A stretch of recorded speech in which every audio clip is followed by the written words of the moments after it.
Bonjour tout le monde. Aujourd'hui, on va apprendre le comparatif.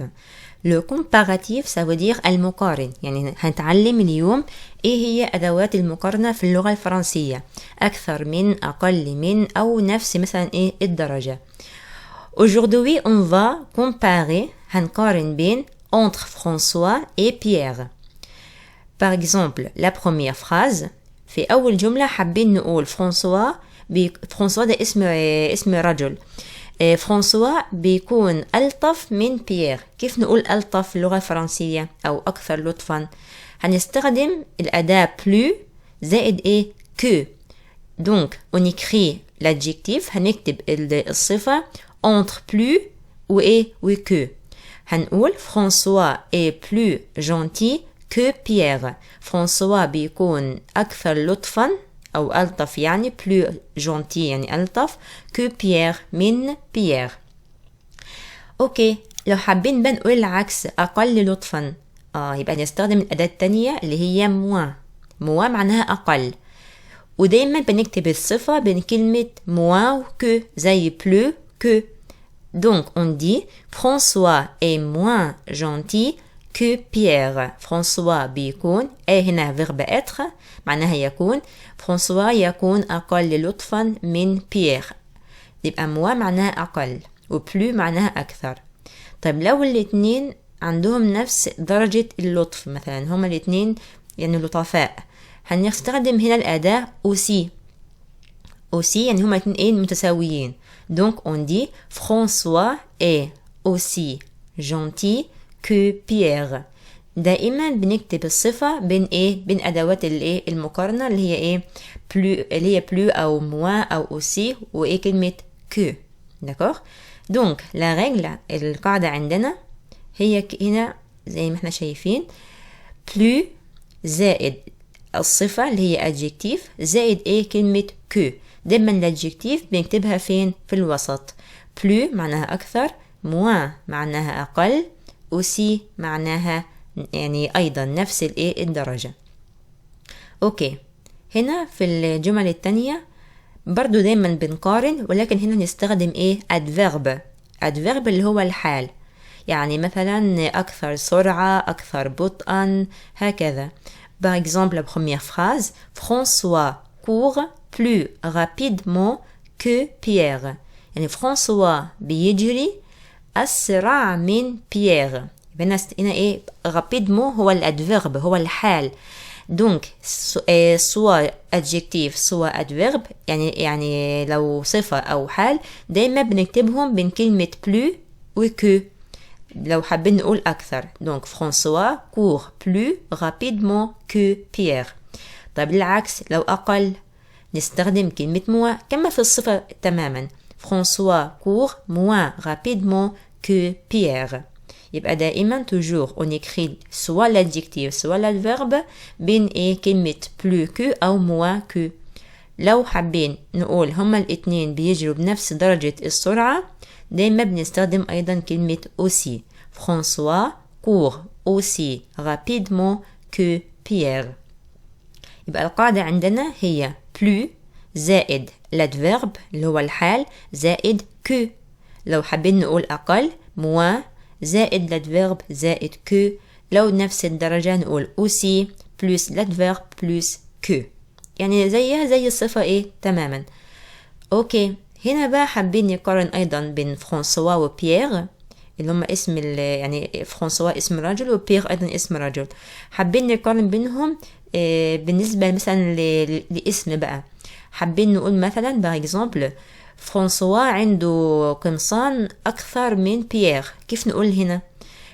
كيف نقول الجملة هذه في الفرنسية؟ نبدأ بالفاعل سوجي اللي هو فرانسوا، وعنده أو يملك يعني verbe avoir. فرانسوا plus de chemises que Pierre. فرانسوا عنده قمصان أكثر من بيير. يبقى كما عملنا في الصفة والأدفيرب في والحال بنضع دايما الصفة أو الحال أو الاسم بين أدوات المقارنة. ولكن هنا لو في اسم بنضيف كلمة de. تمام. وهنا بننطق حرف الاس. فرانسوا a plus de chemises que Pierre. يبقى الفرق هنا أضفنا ايه كلمة de. لو حابين نقول هو عنده قمصان أقل من بيير نستخدم أداة المقارنة le comparatif ايه moins. فرانسوا a moins de chemises que Pierre. فرانسوا عنده قمصان أقل من بيير. دي بنسميها الأدوات المقارنة اللي هي ايه comparatif plus أو moins. يعني دي كلها أدوات مقارنة. هنا بقى لو حابين نقول هو عنده نفس عدد القمصان كما بيير مش هنستخدم بقى كلمة أوسي كما استخدمناها في الصفة والحال.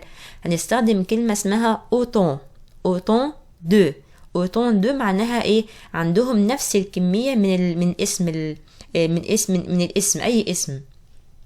دايما في نفس الجملة حابين نقول فرانسوا وبيير عندهم نفس كمية الايه القمصان. يبقى هنقول فرانسوا a autant de chemises que Pierre. ودايما بنستخدم كلمة de. اوكي يبقى القاعدة عندنا plus de زائد الاسم زائد que moins de زائد الاسم زائد que autant de هنا للإيجاليتي يعني للمساواة. autant de زائد النون زائد que. اوكي exercice هنطبق اللي احنا ايه تعلمناه. La première phrase Paris بتكون plus grand que le Mans. Ça veut dire quoi هنا plus grand que معناتها Paris بتكون أكبر من le Mans. طب ليه هنا استخدمنا plus ما استخدمناش معاها كلمة de لأن هنا ايه اللي جاي بعدها صفة adjective donc نستخدم بس كلمة plus من غير ايه de. donc on dit Paris est plus grand que le Mans. D'accord. Deuxième phrase.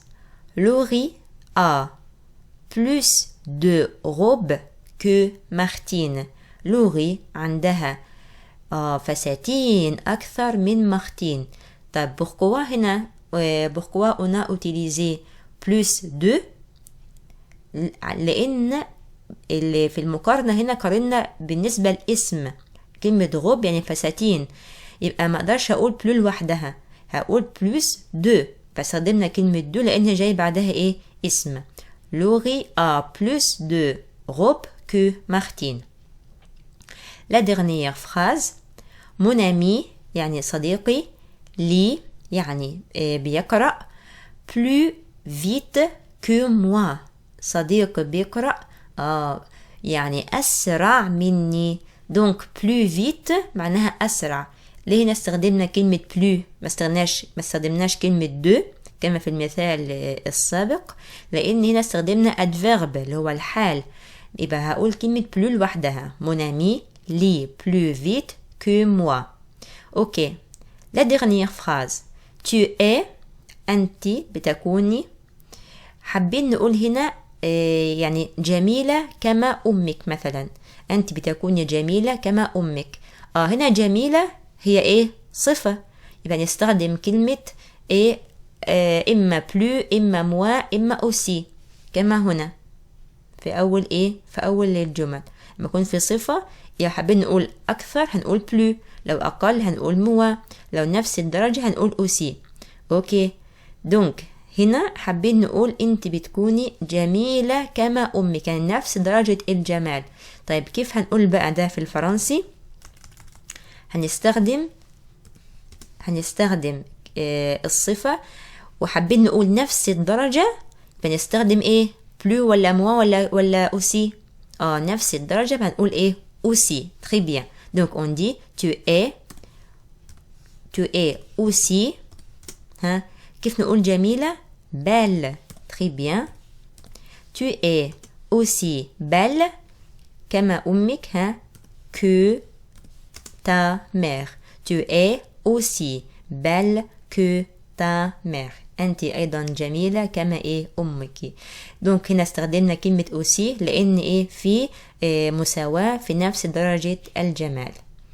Voilà, on a fini notre leçon d'aujourd'hui. C'est très facile. J'espère que vous avez bien compris. Et à la prochaine. Au revoir.